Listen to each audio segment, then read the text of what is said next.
할렐루야. 주 예수님 은혜 안에서 평안하셨습니까? 먼저 기도드리겠습니다. 우리를 사랑하시는 자비로우신 하나님 아버지 감사합니다. 열왕기상 11장에서부터 13장의 말씀을 통해서 하나님께서 우리에게 말씀하시고자 하는 하나님의 선하시고 기뻐하신 뜻을 성령님께서 더욱 올바로 깨달을 수 있도록 성령님께서 도와주옵소서.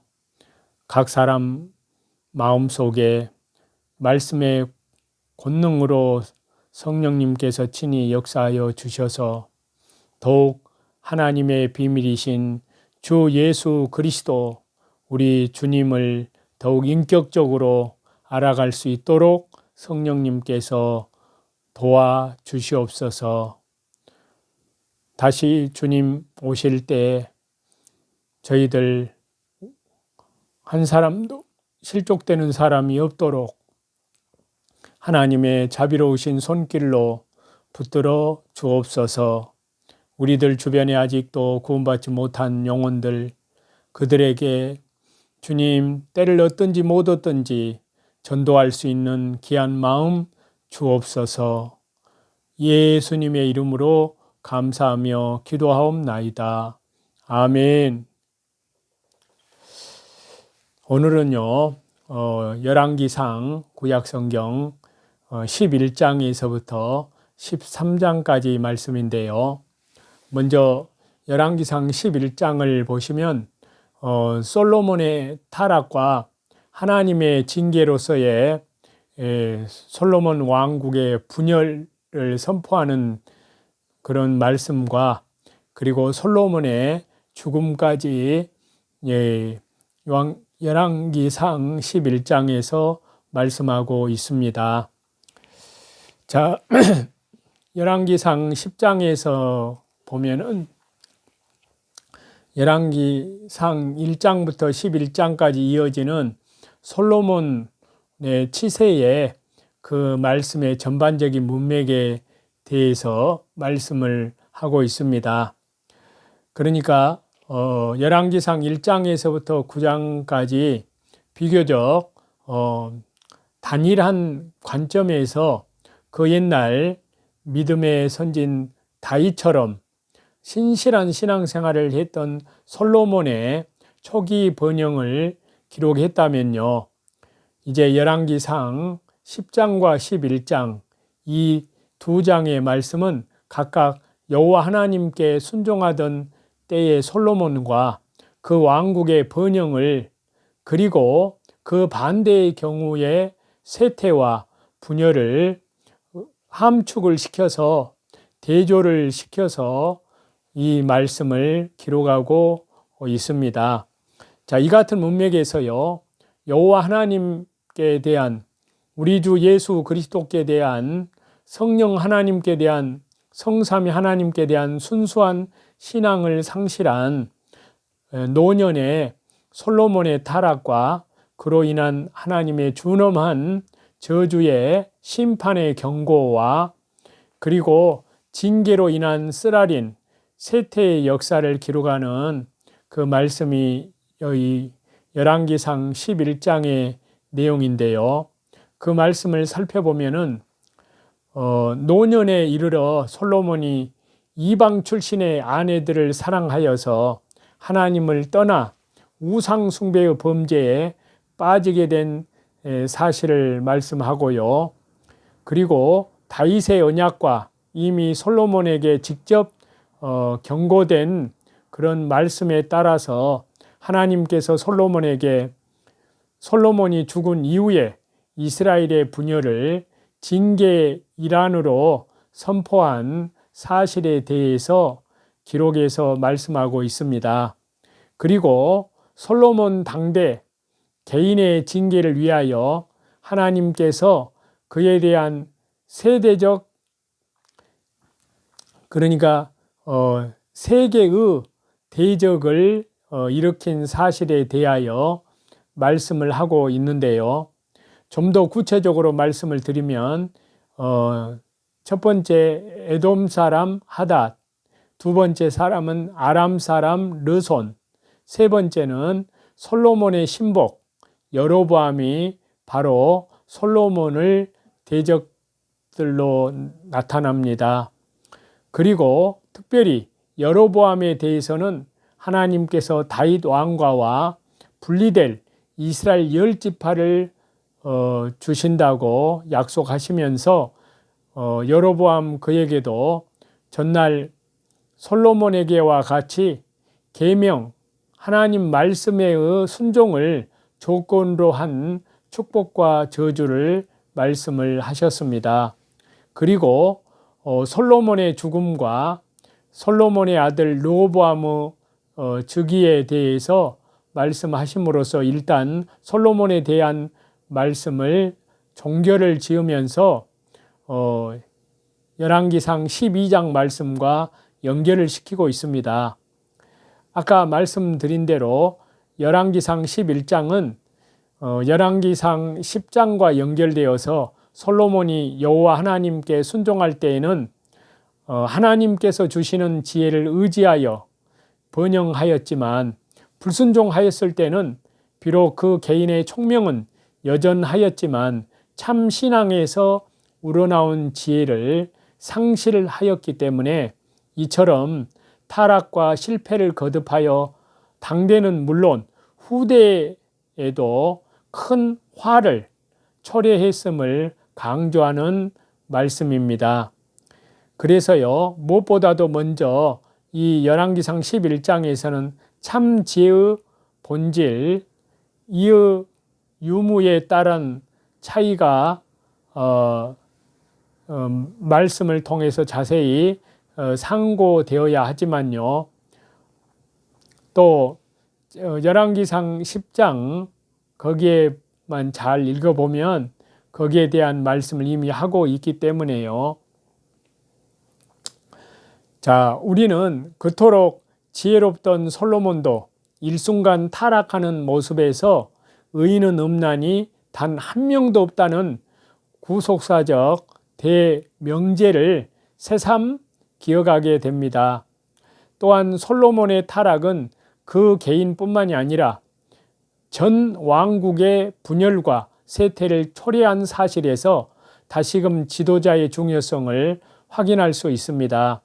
그리고 솔로몬의 타락의 원인이 나태와 허영, 쾌락이었다는 사실에서 다시금 그토록 현명하던 그러한 사람조차도 무너뜨린 이 사탄의 가공할 무기의 위력을 깨달아서 항상 늘 경계할 필요성을 깨닫게 됩니다.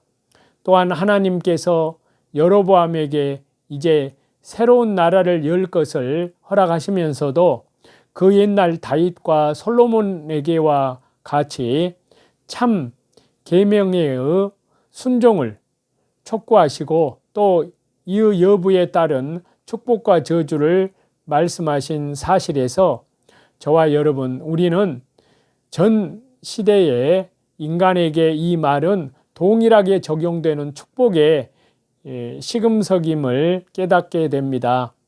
그럼에도 향후에 여로보암은 물론 그를 여로보암을 계승한 북쪽 왕국 이스라엘의 열왕들은 하나같이 다윗의 행위를 여호와 하나님 보시기에 정직한 행위를 그 믿음을 본받지 아니하고 하나님께 범죄함으로 말미암아 종국에는 멸망에 이르게 되었습니다. 자, 이러한 사실은 하나님께 대한 불순종이 그 얼마나 만연된 인간 세상의 풍조인지 그리고 그 결과가 얼마나 비참한 것인가에 대해서 한 번 더 구속사적 경각심을 일깨워 줍니다. 우리가 꼭 기억해야 할 사항의 하나는 하나님께서 솔로몬의 범죄로 인해서 징계를 하시되 다윗과 예루살렘을 위하여 한 지파를 더 남겨두사 다윗에게 항상 한 등불 곧 생명의 등불이 있게 하셨다는 사실입니다. 이것은 하나님께 대한 불순종으로 완전히 멸망받아 마땅함에도 불구하고 하나님은 한 번 주신 다윗의 언약을 성실하게 이행을 하셔서 그 왕권을 끝까지 보존하시기 위한 것이었고요. 궁극적으로는 다윗의 후손으로서 만왕의 왕 되시는, 다시 재림하시는, 초림하시는 그리스도, 다시 재림하시는 그리스도를 통하여 전 세대의 성도들을 구원하시기 위한 것이었고, 또 하나님은 그렇게 성취해 주셨습니다. 십자가로 완성해 주셨습니다. 이는 우리의, 저와 여러분의 타락에도 불구한 하나님의 사랑의 은혜가 더욱 극명하게 드러나는 구속사적 사건이 아닐 수가 없습니다. 다음은 열왕기상 12장에 대한 말씀인데요.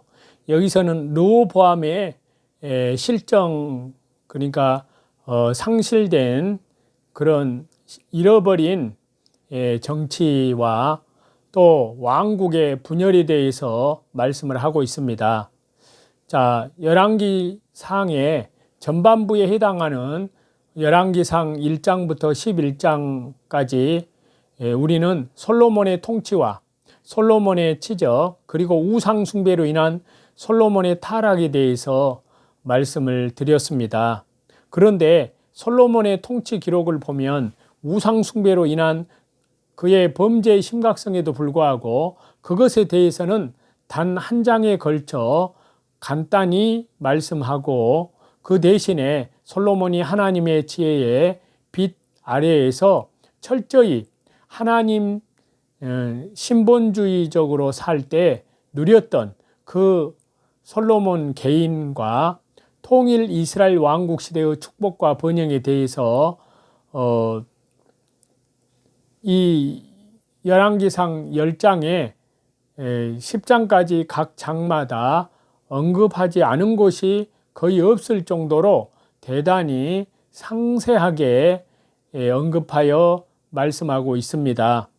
자, 이것은 열왕기상의 후반부인 열왕기상 12장부터 22장까지, 더 나아가서 열왕기 하에 이르기까지 기록이 열왕들의 치적보다는 그들의 범죄와 그에 따른 하나님의 심판에 관해서 집중적으로 말씀하고 있는 것과는 극적인 대조를 이루고 있는 것입니다.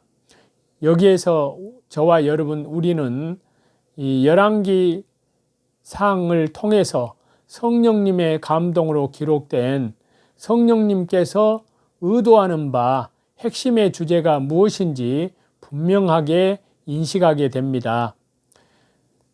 비록 완전하지는 않았지만 그런대로 전반적인 순종을 한 솔로몬의 통치 기록을 통해서는 하나님께 순종할 때 주어지는 축복의 풍성함을, 열왕들의 통치 기록을 통해서는 하나님께 불순종할 때에 당할 저주, 심판의 비참함을 특히 강조하심으로 이 성령 하나님께서는 이 열왕기상, 소위 신명기적 역사관을 성령 하나님께서는 강조해서 기록하게 하셨습니다.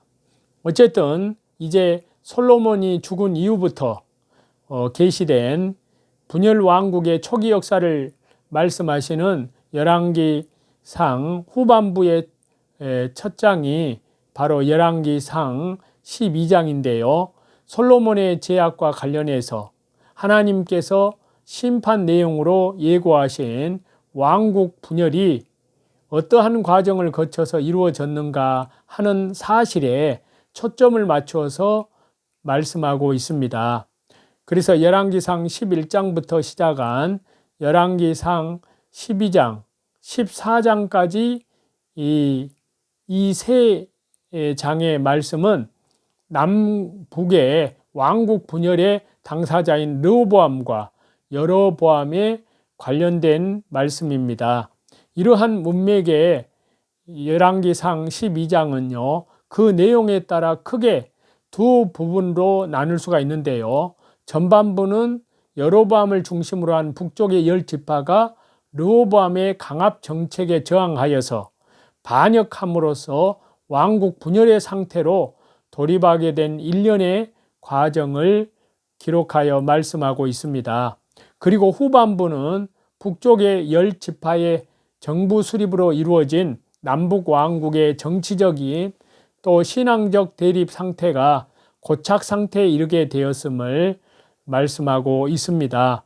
여기에서 저와 여러분 우리는 열왕기상 12장의 핵심 주제가 되는 두 가지 사실에 특별히 주목하게 됩니다. 그것은 첫째, 르호보암 왕의 우매한 처신입니다.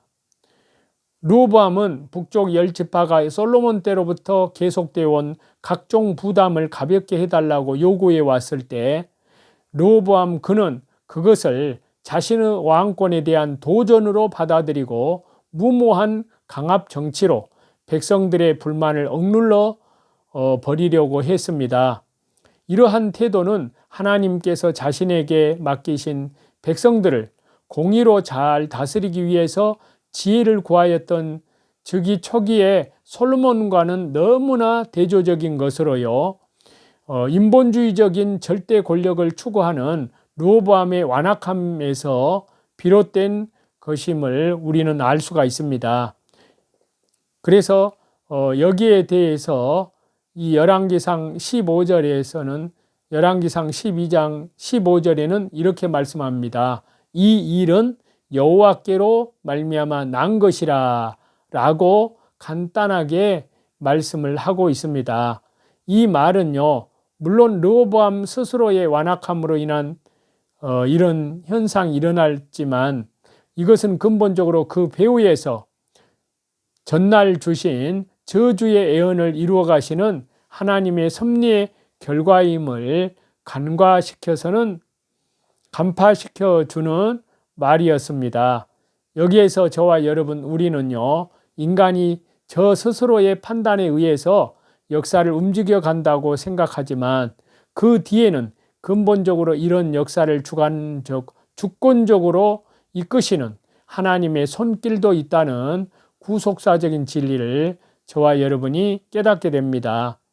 그래서 열왕기상 12장에서 주목할 것은요, 또 한 가지 사실은 여로보암을 비롯한 북쪽 10지파가 르호보암의 통치를 거부하면서 동시에 다윗 언약도 저버리고 하나님에게서도 멀어져 가고 말았다는 사실입니다. 하나님께서 여로보암에게 북쪽 10지파에 대한 통치권을 부여하실 때는 비록 그들이 정치적으로는 분열 독립한다고 해도 여전히 함께 선민의 언약을 맺은 선민이기는 하기 때문에 분명 다윗 언약에 근거하여 하나님 자신에게 대한 순종을 권면했었습니다.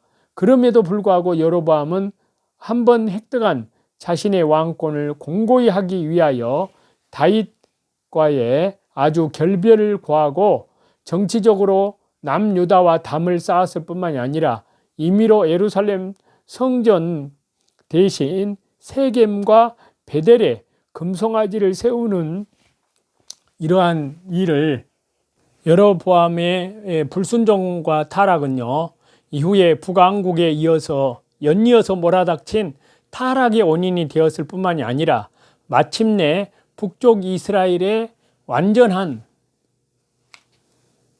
몰락을 가져온 비극적 상황에 대한 전조라 할 수 있습니다.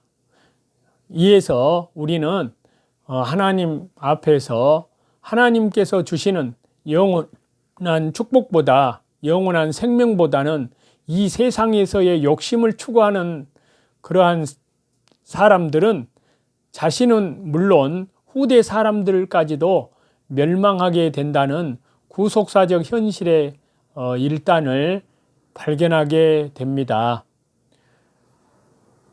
하나님의 은혜 가운데 저와 여러분이 살고 있는 지금 이 시대는 특별히 예수님 재림에 대한 신앙을 가져야 됩니다.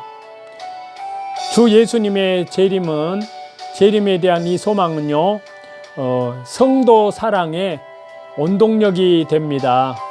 그래서 데살로니가전서 3장 12절에서 13절을 보시면 또 주께서 우리가 너희를 사랑함과 같이 너희도 피차간과 모든 사람에 대한 사랑이 더욱 많아 넘치게 하사 너희 마음을 굳건하게 하시고 우리 주 예수님께서 그의 모든 성도와 함께 강림하실 때에 하나님 우리 아버지 앞에서 거룩함에 흠이 없게 하시기를 원하노라 라고 말씀하십니다.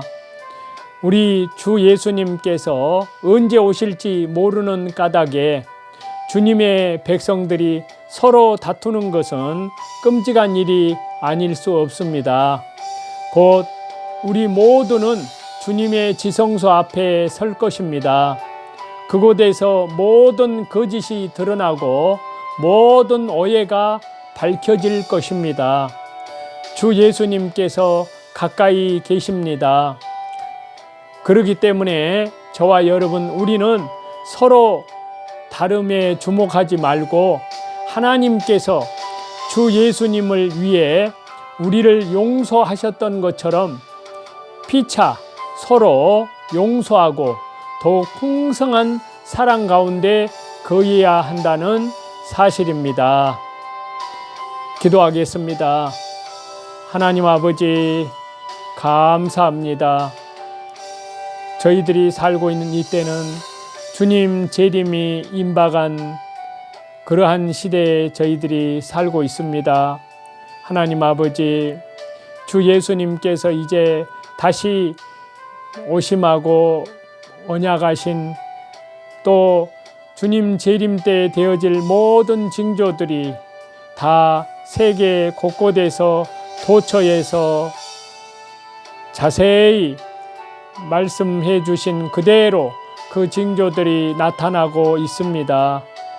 이럴 때 아버지께서 우리에게 말씀하시기를 그러므로 너희는 항상 깨어 기도하여 인자 앞에 서도록 항상 깨어 기도하라고 하신 말씀을 아버지 말씀을 전부 다 붙잡고 성령님으로 기도하며 우리 속 사람을 더욱 말씀과 기도와 성령으로 더욱 충만하게 하셔서 우리 주님 다시 오실 때 하나님께 대한 계명과 우리 주 예수님께 대한 믿음의 정절을 끝까지 지켜낼 수 있도록 주 성령님께서 친히 우리 속에 착한 일을 시작하신 성령 하나님께서 우리 주 예수님 재림하시는 그날까지 우리의 온 영과 혼과 몸까지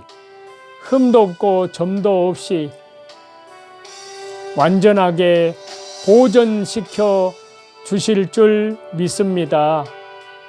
더욱더 우리 가운데 이 거룩한 무리 가운데서 한 사람도 실족되는 사람이 없도록 하여 주시고 또 주위에 이뤄진 영혼들에게 성령님의 능력과 말씀의 권세로 그들의 영혼을 성령님의 능력으로 주님의 십자가로 구원해낼 수 있는 그러한 복음 전하는 도구로 하나님께서 계속 참으로 하나님의 성령님의 능력과 권능으로 사용하여 주옵소서.